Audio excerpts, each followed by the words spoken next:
নমস্কার, আমার নাম সুমন আর আপনারা দেখছেন স্টক মার্কেট উইথ সুমন। তো গাইস, আমি বারবার বলেছিলাম আইটি সেক্টর যখন বুম হবে তখন নিফটি ফিফটি হাই লাগাবে। আমার দুটো ভিডিও, আগের ভিডিওটা দেখে নাও, ওখানে আমি বারবার বলেছি যে আইটি সেক্টরে এবার ইনভেস্ট করো, কারণ আইটি সেক্টরে বুম হওয়ার সময় চলে এসেছে। গত 2 বছর হলো আইটি সেক্টর কোনো রিটার্ন দেয়নি, আর 2 বছর হলো তাদের সেলস বেড়েছে, তাদের প্রফিট বেড়েছে, কিন্তু স্টক প্রাইস আরো আমরা 20% 30% কারেকশনে পাচ্ছি। আর আজ নিফটি ফিফটি তার হাই লেগিয়েছে, 22,000-এর উপরে ক্লোজ দিয়েছে। কেননা আজ আইটি সেক্টর দৌড়েছে। উইপ্রো প্রায় 7%-এর কাছাকাছি ক্লোজ হয়েছে, ইনফোসিস প্রায় 2.5%-এর কাছাকাছি ক্লোজ দিয়েছে। তো এরকমটা হয়েছে। আর ইনফোসিসের রেজাল্ট বের হওয়ার আগে আমি এটা বলেছিলাম যে ইনফোসিস আর উইপ্রো এই দুটা স্টকে আপনারা ইনভেস্ট করতে পারেন। কেননা এই স্টকগুলো 2 বছর হলো কনসলিডেট করেছে, কোনো রিটার্ন দেয়নি, অথচ এদের সেলস বেড়েছে, প্রফিট বেড়েছে, ঠিক আছে, সব কিছু বেড়েছে, কিন্তু এদের স্টক প্রাইস বাড়েনি। আরও এরা 30% 40% কারেকশানে পাওয়া যাচ্ছিল, ঠিক আছে। তো এবারেও ম্যানেজমেন্ট, ইনফোসিসের ম্যানেজমেন্ট এর আগের কোয়ার্টারেও বলে দিয়েছিল যে আমাদের আরও 2-1টা কোয়ার্টার খারাপ যেতে পারে, কেননা আমরা এআইতে ফোকাস করছি। তো আমি জানি এই যে ইনফোসিসের রেজাল্ট যেদিন বের হবে তার আগের দিনই আমি বলেছিলাম যে ইনফোসিসে ইনভেস্ট করো, উইপ্রোতে ইনভেস্ট করো, কেননা এখানে সুযোগ রয়েছে। আমি জানি ইনফোসিসের রেজাল্ট এতটা ভালো আসবে না, ঠিক আছে, আর স্থায়ী হয়েছে, ভালো আসেনি, কিন্তু তবুও তার পরের দিন ইনফোসিস প্রায় 8%-এর উপরে ইন্ডিয়ান মার্কেটে ক্লোজ হয়েছে, আর উইপ্রো প্রায় 4%-এর কাছাকাছি ক্লোজ দিয়েছিল।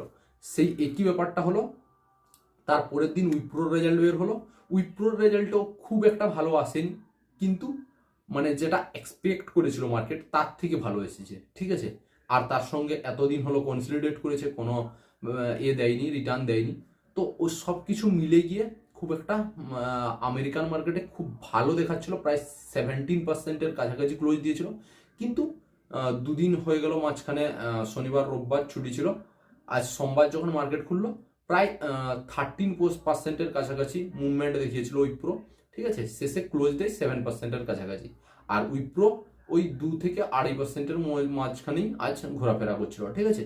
আর 2.5%-এর কাছাকাছি ক্লোজ দিয়েছে ইনফোসিস। তো এখন কি সময় আছে, এখন কি ইনভেস্ট করা যায়? যদি আপনারা একত্রে একটা মোটা অ্যামাউন্ট না ইনভেস্ট করছেন, আপনারা যদি এসআইপি মোডে ইনভেস্ট করতে চান এই স্টকগুলোতে, উইপ্রো বলুন, ইনফোসিস বলুন, যে কোনো আইটি সেক্টর বলুন, বা অন্য যে কোনো স্টকে, তাহলে আপনারা যে কোনো সময় শুরু করতে পারেন। কিন্তু একটা জিনিস, রিস্ক আপনাদের, প্রফিট আপনাদের, লসও আপনাদের, ঠিক আছে। এই চ্যানেল শুধুমাত্র এডুকেশন পারপাসে ভিডিও বানায়। এই চ্যানেল কোনো শেয়ার বাই, সেল বা হোল্ড করার কোনো পরামর্শ দেয় না। তাই অবশ্যই নিজে অ্যানালাইজ করার পর আপনার যদি মনে হয় তাহলেই ইনভেস্ট করুন। যেমন আইটি সেক্টরের কথা বলেছিলাম, আইটি সেক্টরের রেজাল্ট বের হওয়ার আগেই যে একটু বুম করবে, আরও দুটো স্টক বলছি নাম সেগুলা, ঠিক আছে, কিন্তু ইনভেস্ট অবশ্যই নিজে অ্যানালাইজ করেই করবেন। হিন্দুস্তান ইউনিলিভার, এও একই, অনেক দিন থেকে কনসলিডেট করছিল, কিন্তু কোনো রিটার্ন দেয়নি। ডাবর অনেক দিন থেকে কনসলিডেট করছে, আর এগুলো তো আপনারা চিনবেন, আপনারা বাড়িতে ইউজ করেন হয়তো এই প্রোডাক্টগুলো। ডাবরের ইউজ করেননি কোনোদিন? হিন্দুস্তান ইউনিলিভারের করেননি? আমাদের আমাদের নিজস্ব দোকান আছে, গ্রোসারি শপ আছে। তো আমাদের দোকানে তো মনে হয় 40% প্রোডাক্ট হিন্দুস্তান ইউনিলিভারের, যে সমস্ত স্টেশনারি প্রোডাক্টগুলো আছে। তো এত একটা বড় ব্র্যান্ড, তো একটা কথাই বলবো, ভালো করছে, প্রফিটও ভালো হচ্ছে, সব কিছু হচ্ছে।